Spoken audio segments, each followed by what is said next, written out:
អ្នកទាំងនេះអាចបង្កើត QR code ទុកប្រើប្រាស់ខ្លួនឯងបានដោយឥតគិតថ្លៃបាទជាដំបូងអ្នកទាំងនេះចូល Google មក search website មួយឈ្មោះ QR code monkey បាទនៅខាងលើគេហ្នឹងអញ្ចឹងពេលចុចទៅលើ website QR code monkey ហើយអ្នកទាំងនេះចុចចូលមក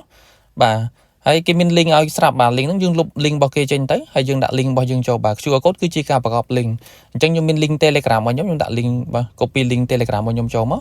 បាទដាក់ link អីក៏បានដែរដាក់ YouTube Google Map បាទ link អីក៏បានដែរយក link របស់យើងដាក់ចូលទៅបាទ pass វាចូលទៅហ្នឹងហើយបន្តមកទៀតខាងក្រោមនេះខ្ញុំអត់ដាក់ពណ៌អីទេ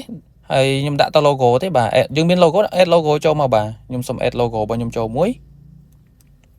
បាទអញ្ចឹងពេល add logo ទៅឃើញរូប logo របស់យើងចូលហើយបាទហើយមកខាងស្ដាំចុច create QR code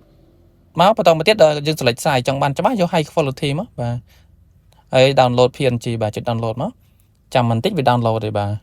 អញ្ចឹងពេល download ពេញហើយវាចូលទៅក្នុង folder download របស់យើងហើយបាទចាំបន្តិចបាទចុចកន្លែងfolder download ហ្នឹងមកបាទអញ្ចឹងវាជារូបភាព PNG អ្នកទាំងនេះអាច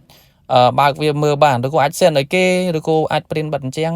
បាទអញ្ចឹងអ្នកទាំងកុំដូរ link កាលណាយើងដូរ link គឺគេ scan អត់ទៅទេបាទអញ្ចឹងអ្នកទាំងទុកប្រើប្រាស់បានបាទ